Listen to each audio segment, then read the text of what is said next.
नमस्कार, जय हिंद। मैं आशा करता हूँ आप लोग बहुत अच्छे होंगे। स्टडी लवर्स फैमिली में आपका एक बार फिर से बहुत-बहुत स्वागत है। तो हम जो हैं एमसीक्यू वाली जो सीरीज़ चला रहे हैं, इसमें हम आज वेस्टर्न एजुकेशनल थिंकर, पाश्चात्य जो शैक्षिक विचारक हैं, उनसे रिलेटेड एमसीक्यू लेके आए हैं।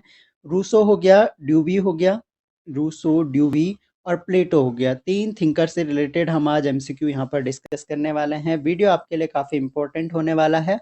और एक बात मैं आप लोगों को कहना चाह रहा हूँ, कुछ लोग मुझे बार-बार पूछ रहे हैं कि आपके चैनल में कुछ इश्यू है, हम जॉइन नहीं कर पा रहे हैं, पेमेंट का कुछ इश्यू हो रहा है। तो उन सब लोगों को मेरा कहना है कि मेरी तरफ से कोई इश्यू नहीं है। मेरी तरफ से सब वेल एंड ओके है।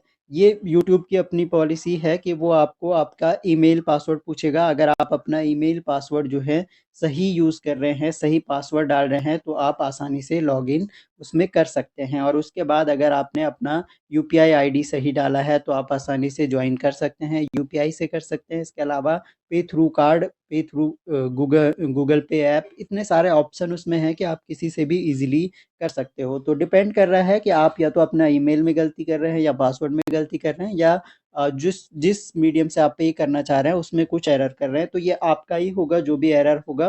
तो यही कहना है कि आप लोग जो है बार-बार मुझे क्वेश्चन कर रहे हैं कि आप जो है इसको ठीक कर लीजिए, तो मेरी तरफ से ये कोई एरर नहीं है। ये अपनी यूट्यूब की पॉलिसी है और बिना मेंबर बने जो है बहुत सारे लोग मुझे बोल रहे हैं कि प्लीज़ हमें ऐड कर दो, हम आपको अलग से गूगल पे कर देंगे। तो ऐसा बिल्कुल भी नहीं हो सकता है, क्योंकि मैं किसी को पर्सनली ऐड नहीं कर सकता हूँ। जो चाहे मेंबर बन सकता है, जब चाहे बन सकता है, जब तक ये कोर्स हमारा चल रहा है। तो अ, बन सकता है, लेकिन लेट में जुड़ने वालों के लिए दिक्कत ये होगी कि हम अब थर्ड यूनिट शुरू करने वाले हैं। फर्स्ट यूनिट हम कवर कर चुके हैं, सेकंड यूनिट के कुछ पुराने वीडियोज़ को अब हमने मेंशन किए हैं प्लेलिस्ट में, लेकिन सेकंड यूनिट में दोबारा पढ़ाऊँगा और पूरा अपडेटेड सिलेबस के साथ में पढ़ाऊँगा।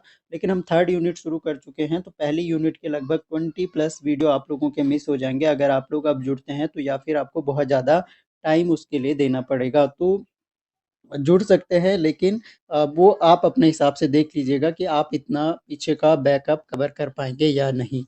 तो हम शुरू कर लेते हैं। तो मतलब मेरी तरफ से कोई एरर नहीं है, बस यही कहना था मुझे। तो शिक्षा का निम्न स्वरूप रूसो ने प्रतिपादित किया था। तो रूसो का निषेधात्मक शिक्षा बहुत फ़ेमस है। हमने डिटेल में डिस्कस किया है थ्योरी सेक्शन में अपने। सारे क्वेश्चन आपके थ्योरी सेक्शन से ही लिए गए हैं, जो मैं आप लोगों को पढ़ा चुका हूँ। तो आप लोग ज़रूर कमेंट करें कि आप लोग कितने मार्क्स इसमें ला पा रहे हैं। और प्रत्येक थिंकर के लगभग 14-15 एमसीक्यू मैंने मेंशन किए हैं। कौन-सा थिंकर आपका सही तैयार है, किसके आप सारे क्वेश्चन सही कर पा रहे हैं, ये भी कमेंट बॉक्स में ज़रूर बताएँ।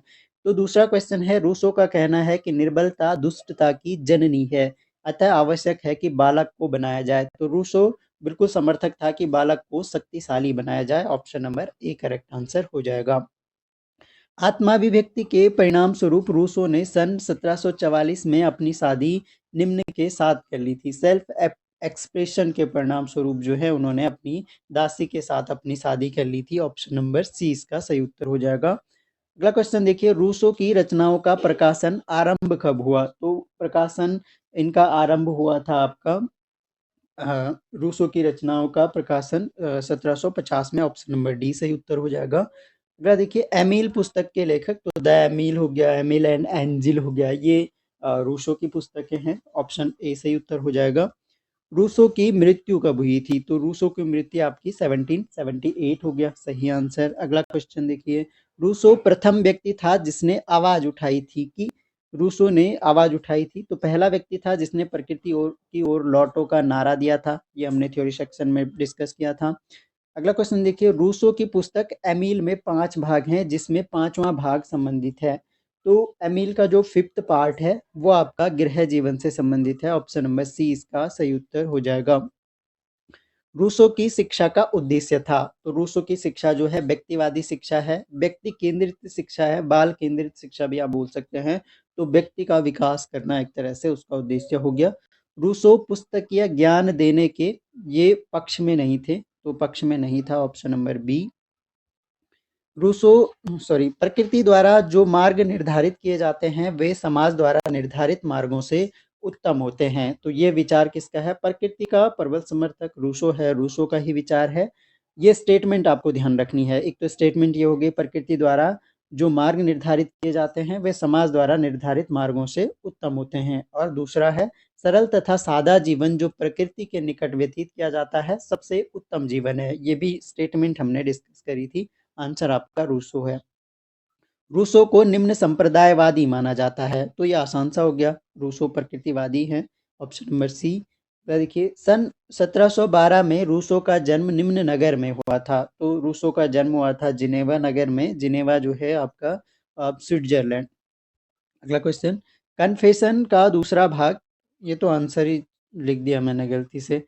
तो कन्फेशन का दूसरा भाग फ्रांस से आरंभ करके फ्रांस में ही समाप्त किया गया था, जो रूसो की जीवनी से संबंधित था। लेकिन आपको क्वेश्चन ध्यान रखना है, कन्फेशन का दूसरा भाग जो है फ्रांस से ही आरंभ हुआ, फ्रांस में ही समाप्त किया था, रूसो की जीवनी से संबंधित है ये। और इस पुस्तक का नाम क्या था? तो कन्फेशन हो गया, आंसर पहले ही बता दिया। अगला क्वेश्चन है, अब हम ड्यूबी के बारे में डिस्कस करेंगे। ड्यूबी का पहला क्वेश्चन आपके सामने है। ड्यूबी पुनः शिकागो विश्वविद्यालय में दर्शन शास्त्र के अध्यापक निम्न सन में नियुक्त हुए थे। तो ये हुए थे आपके 1894 में। Option number D. John Dewey सर्वप्रथम मिशिगन विश्वविद्यालय में निम्न पद पर नियुक्त हुए थे। तो सबसे पहले ये मिशिगन विश्वविद्यालय में अध्यापक पद पर नियुक्त हुए थे।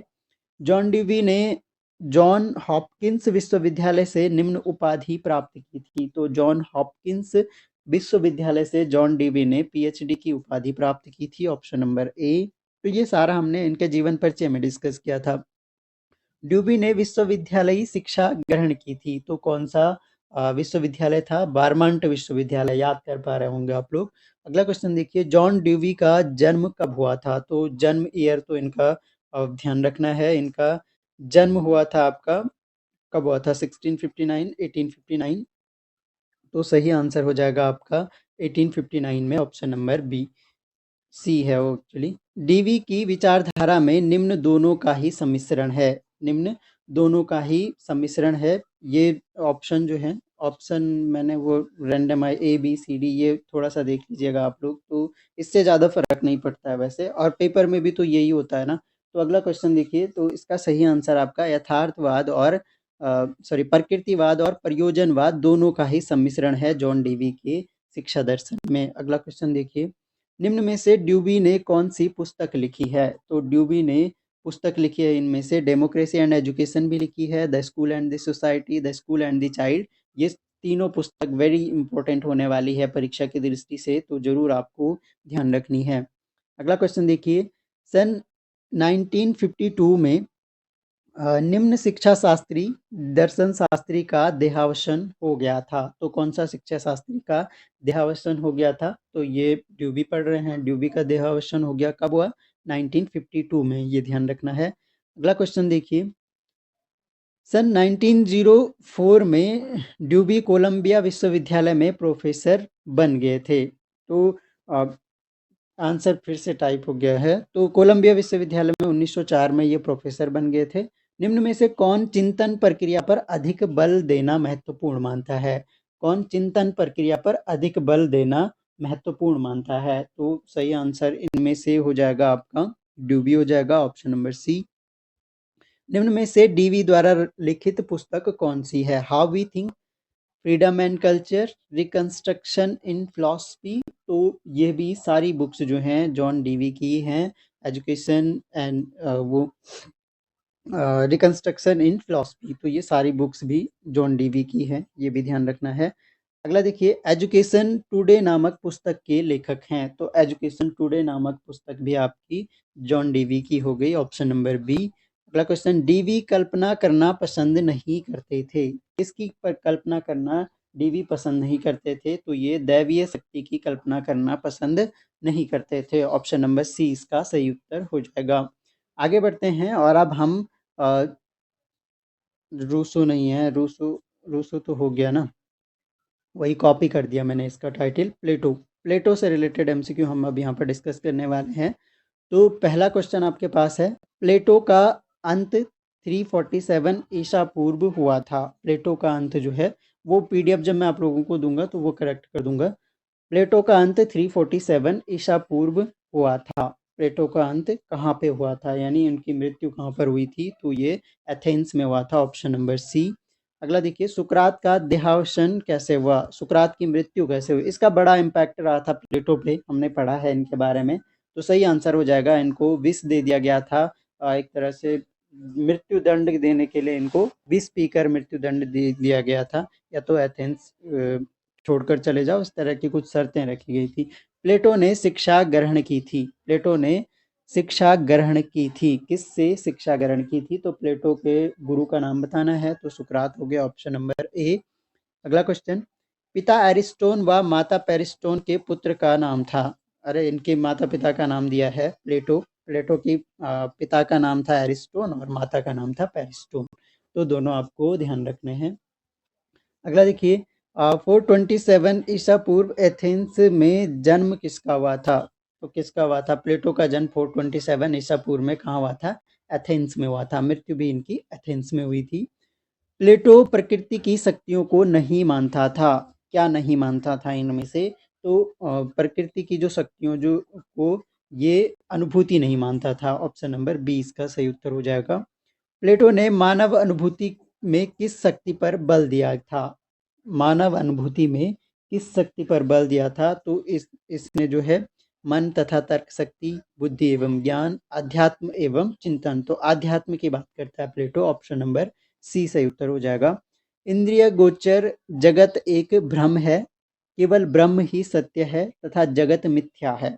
इंद्रिय गोचर, ये पढ़ा था हमने स्टेटमेंट। यह विचार दर्शन किसका है? तो ये विचार दर्शन आपका हो जाएगा प्लेटो का। Option number B. पाइथागोरस पुस्तक के लेखक थे। तो पाइथागोरस फेमस पुस्तक थी इनकी। ऑप्शन नंबर सी प्लेटो हो जाएगा।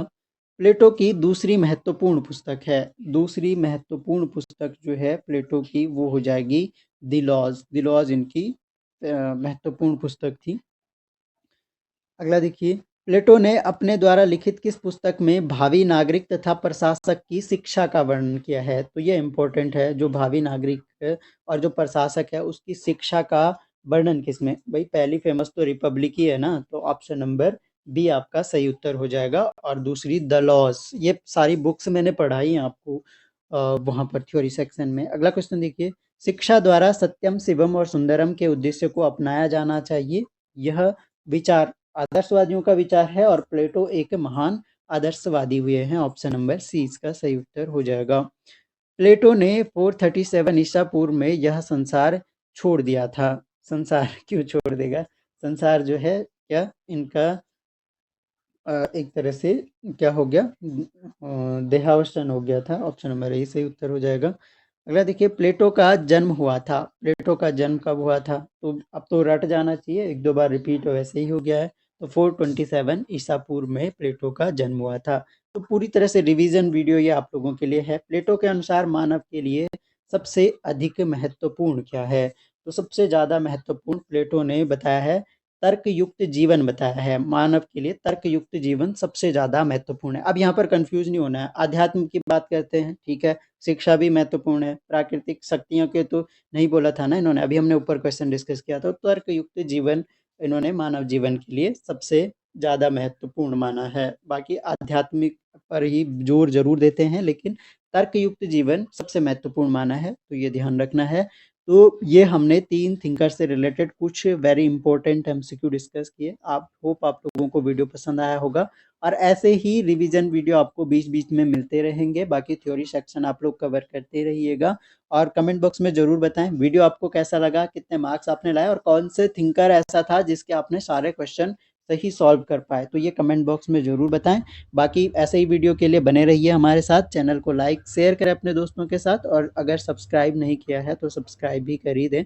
तो thanks a lot for listening. मिलते हैं नेक्स्ट वीडियो में, तब तक के लिए जय हिंद।